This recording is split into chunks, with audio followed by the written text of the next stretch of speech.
Hello guys, welcome back to another video.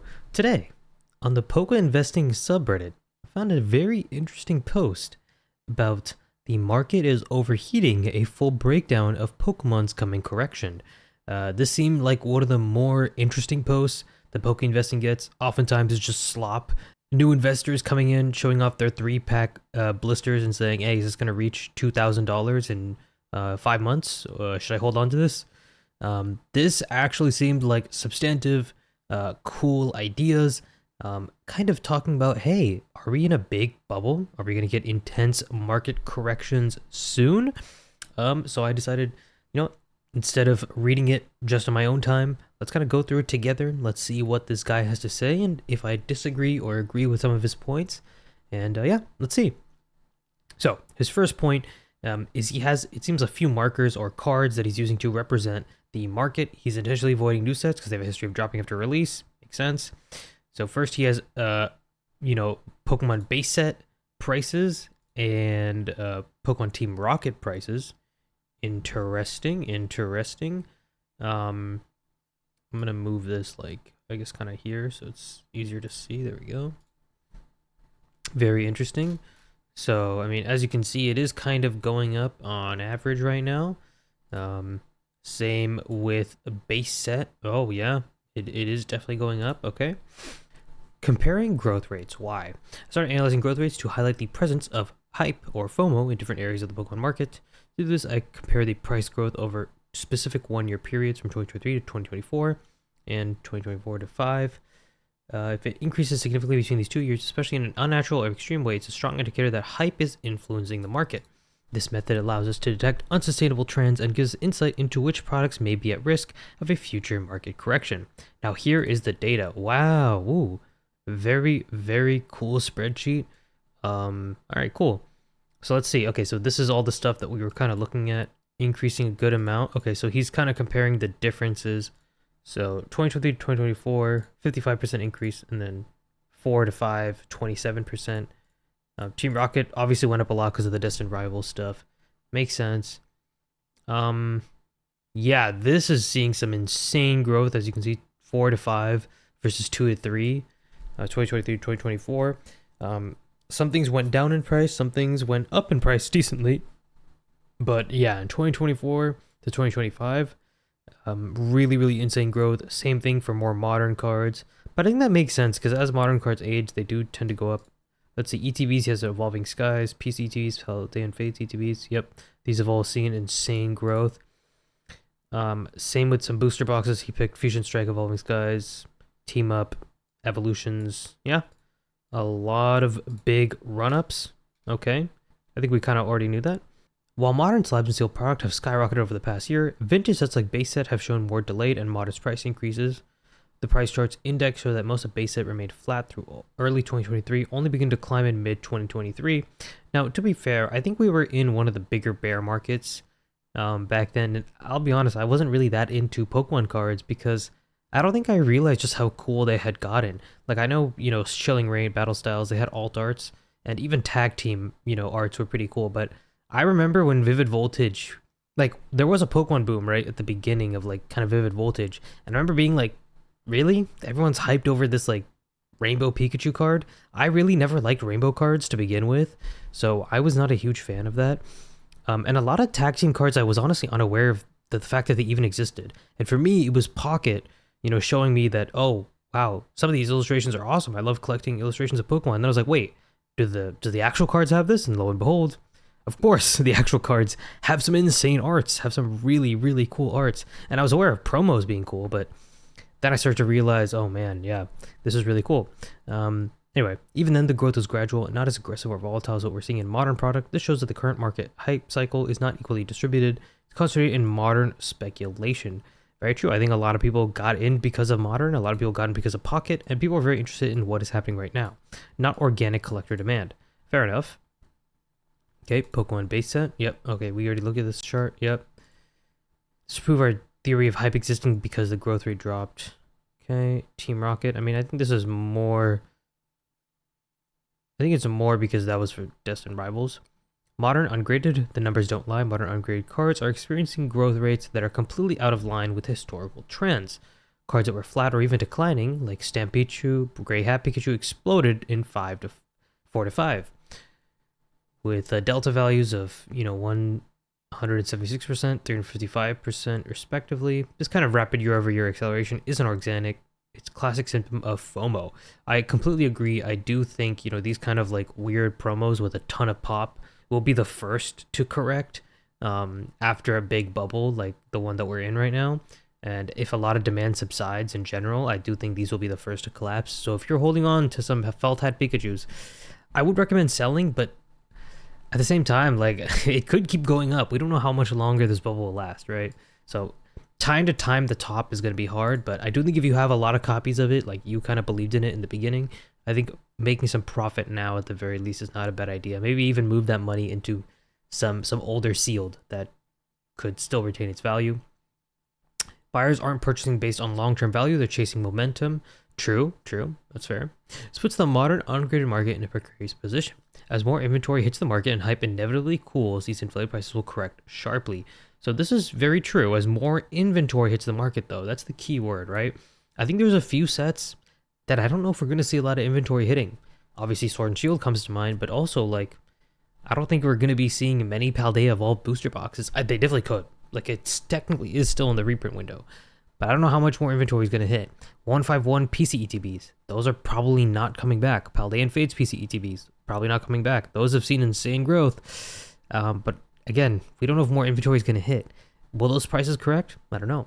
History has shown that when growth gets aggressive, a pullback is not just possible, it's expected. Modern ungraded cards are currently the most vulnerable segment of the market, obviously.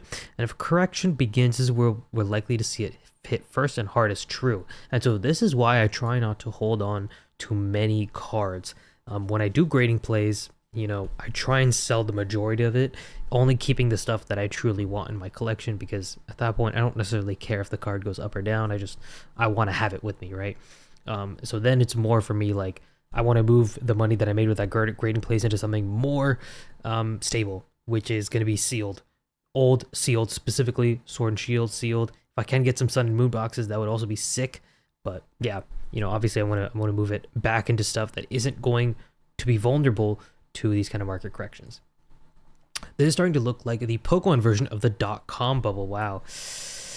Just like tech stocks in the late 90s, modern cards are being driven not by collector fundamentals, but by hype, speculation, and FOMO. Growth rates of 150 to 350% in a single year just simply aren't sustainable. I do agree. And just like with .com stocks, when the excitement fades, the prices will too. Okay, here's he's kind of going over, a lot of the big percent gains. Giratina V, Stamp Pika, Moonbryon, Latias, Gengar VMAX, Mewtwo, Gray Hat Pika. So yeah, I would be careful, again, buying singles for really high inflated prices, especially ones that have moved a lot in the last couple of days, like the Greninja Gold Star. I wouldn't be buying tons of Greninja Gold Stars right now after they've seen an insane run-up. When you see a huge run-up for a card, it's good to wait a little bit. Wait a little bit, see if you really want it. And if the price really doesn't come down after a few months, maybe even a year, then maybe you just have to grab it at its new price. But oftentimes, these will come down. It's hard to sustain demand like this on every card for such a long time. Modern slabs. Graded modern cards have shown even more dramatic acceleration than their ungraded counterparts, with multiple cards experiencing growth rates of over 100% year over year. Some of these cards like Giratina and Magikarp were already gaining momentum. The last year is taking them into parabolic territory. Very true. As a Shinji Kanda collector, it makes it much harder for me to get those cards. In some cases, like Gray Hat and Stamp, cards that were previously dipped or stagnated have now exploded. These aren't minor price increases. This is a high velocity speculation across a wide range of high pop slabs, including cards with no tournament relevance or long-term scarcity. This kind of hyper growth, especially in slab product, where population reports are ballooning, suggests that modern graded cards at the highest point of market risk. Now, this is true to a certain extent. I do agree that some of these modern graded Pokemon cards, because they're such a high pop, if a lot of people kind of decide that, oh, the hype is not that cool, actually this card is not as cool as everyone says it is, it could definitely fall off. To me, the first thing that comes to mind is a lot of the prismatic evolutions, evolutions. I think Evolving Skies has more solid art. Like the Moonbryon is super iconic. Latias is very iconic. some of those, I mean, they could see market corrections for sure. I mean, like even the cards I'm listing have seen insane growth, and I don't anticipate that they won't see some kind of market correction. But I think, to me, I think a better example of something that would see an insane market correction would actually be something like, Prismatic Evolution singles, um, maybe even that Magikarp. I think that Magikarp has kind of run up a little too much in my eyes. Maybe like the Surging Sparks Pikachu. There's a lot of cards that do feel like they're very driven by hype. But at the same time, I do think there are just some cards that, even though they have a high population, it doesn't always matter. If there's enough demand, if there's enough, people clamoring around it, it could still hold up the card. Now, will all the people holding their Moonbreons just sell when it tanks in price?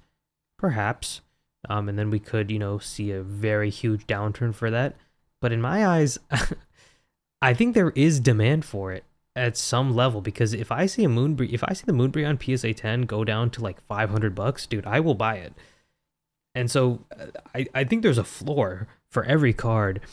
And I think once it's hit these high highs, yes, it might not maintain these high highs. Yes, it might get corrected, 10, 20, maybe even 30%. But I do think there's a floor for a lot of them, because I think there's enough demand that propelled them to that point. Anyway, let's keep going. ETBs, Elite Trainer boxes, traditionally a lower risk sealed product, have become some of the most aggressively speculated items in the current Pokemon market, especially evident in newer or reprinted sets, which have seen a year-over-year price increases exceeding 200 to 400%. In normal market conditions, sealed product appreciates slowly and steadily. Very, very true. It's not usually supposed to go up fast like this, often driven by rarity or nostalgia. However, the data shows that ETB segment has broken out of that pattern, pointing to short-term flipping behavior and speculative hype. Now, some of this is due to scalping, obviously, like with Prismatic Evolutions, obviously, being scalped to the ground. But I think a lot of the ETBs are actually not pushing too far up compared to their booster box equivalent. Something that comes to mind is like Twilight Masquerade. I think the ETBs for that are still like maybe $70 to $80, right? And meanwhile, the booster box is pushing $300. 2 times the price for a booster box. Meanwhile, the ETB is only $20 above MSRP. I think it depends on the promo. Like Obsidian Flames for me has kind of doubled in price. Paldea Evolved, the basic ETB is also doubled in price. I think when there's good promos, people tend to like the ETB more. Surging Sparks. When people don't really like the set, don't really like the promo as much, it looks like, Journey Together, for example. The ETB is almost market price. It's like, what, 60 to 70? People can't scalp Journey Together. They're not making enough of a profit there. Now, the examples he has listed are Evolving Skies PC, 151, 151 PC, Paldean Fates, and Hidden Fates. I think for Evolving Skies, I think this is an anomaly because it is literally one of the best sets we have ever seen. Yes, it's seen insane growth in terms of the ETB, but so has the booster box. I think Evolving Skies was probably going to do this regardless. Maybe not at the rate, right? Obviously, the hype and bubble, affected the trajectory upwards and the rate of acceleration, but I do think it would reach those points eventually, in my eyes. Evolving Skies is a very strong set, so I'm not super surprised about that. 151 is very interesting. To me, I think they kind of underprinted the ETB, but remember, these are specialty sets. I don't think it's really fair to put Evolving Skies and 151 in the same boat, because a specialty set, the ETB is the premier product. It is the most collectible product for a specialty set, right? And so I think that's kind of why we're seeing and it wasn't printed as much as Bundles, it wasn't printed as much as Blooming Waters, right? Which is currently getting a bunch of reprints. And so for me, 151, having this kind of price increase, yes, it's way faster than it normally would be, I think, in other years. But also 151 is a really good set. It got a lot of new people back into the hobby, and the ETBs weren't printed. They were available, like I saw them on store shelves. I remember seeing them. I just never picked them up because I thought they'd be widely available for a while. And once, people started not finding them anywhere, I realized, oh shit, I need to start picking some of these up. I ended up buying for like 70 to 80. Right? My cost basis was a little higher than MSRP, but it ended up paying off because they never really reprinted ETBs that much at 151.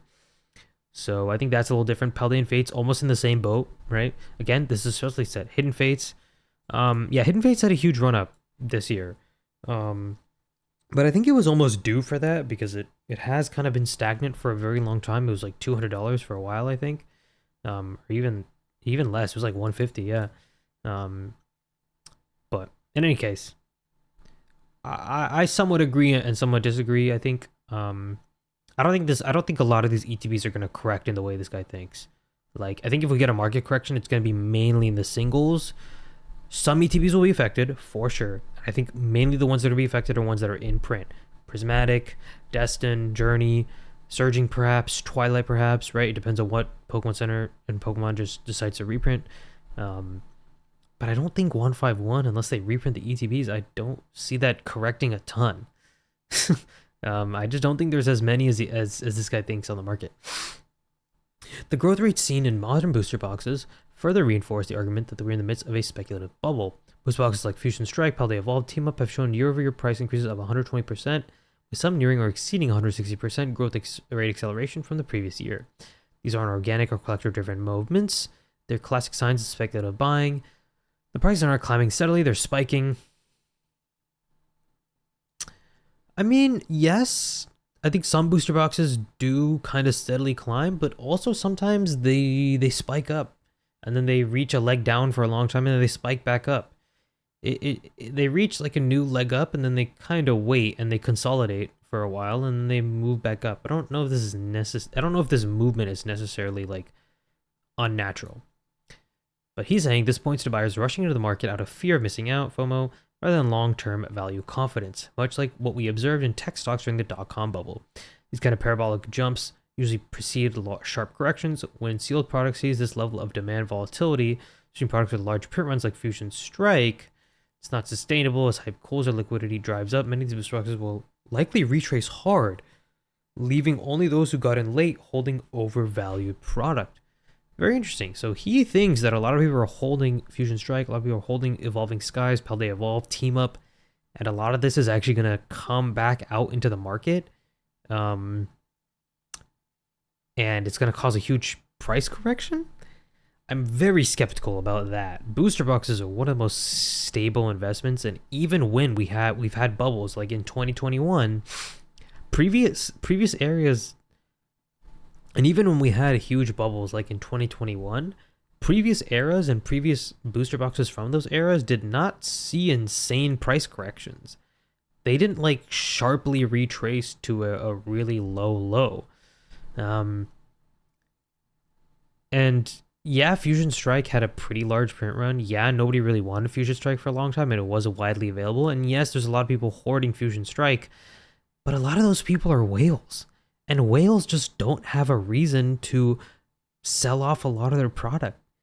Guys, the majority of people doing Pokemon investing on a truly large scale enough to actually crash prices, like what this guy is saying, are people with an insane amount of capital that they don't actually need to necessarily worry about, all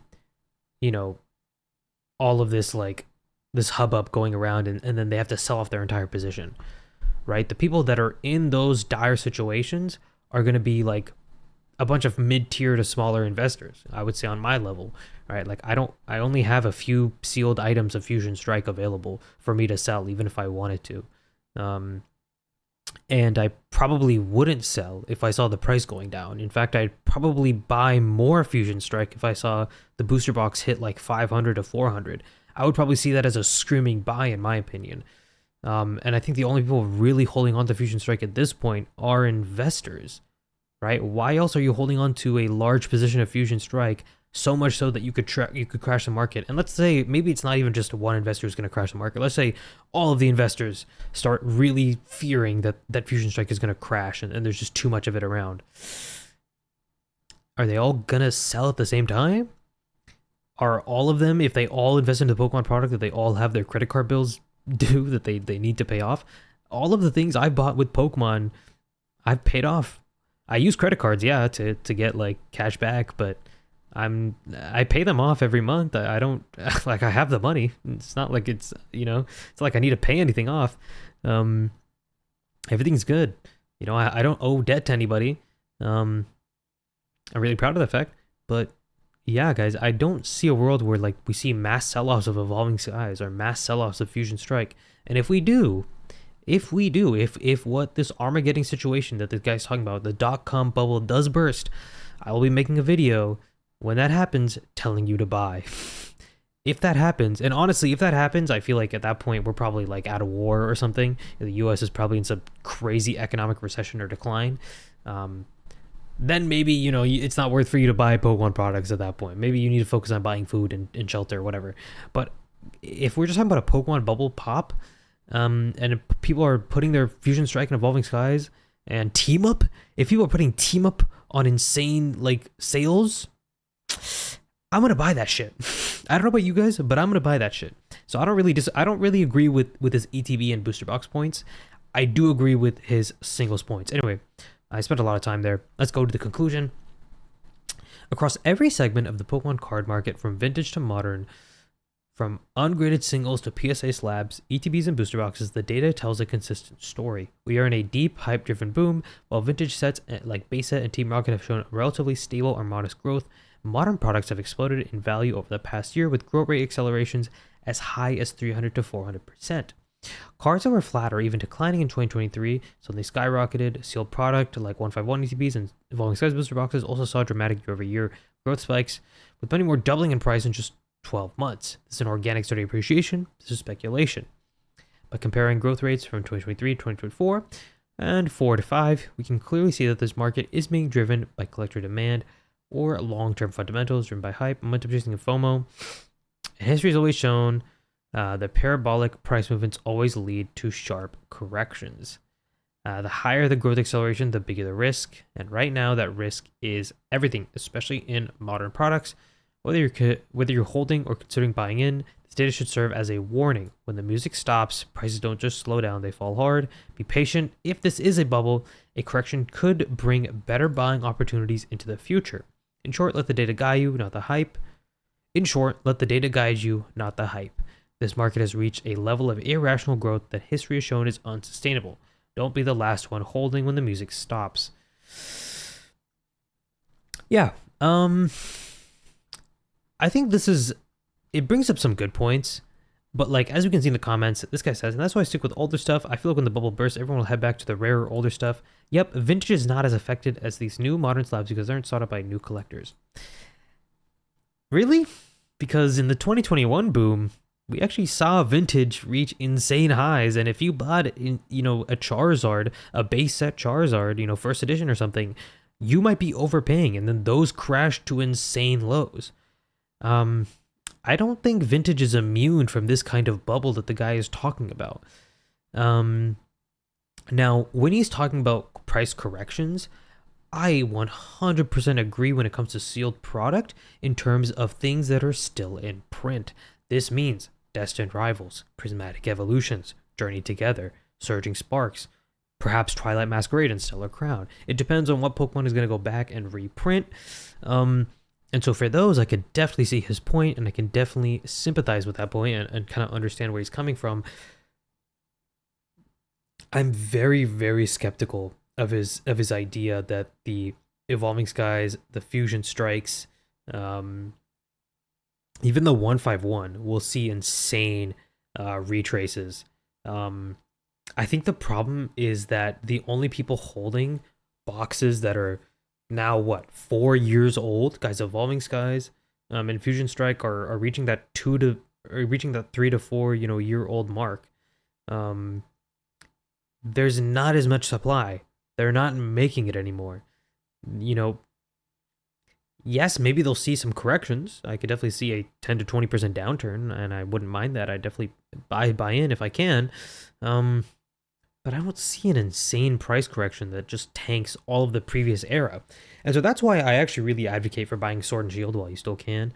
I think Silver Tempest, great investment. Brilliant Stars, great. Lost Origin, right? These things are not getting reprints.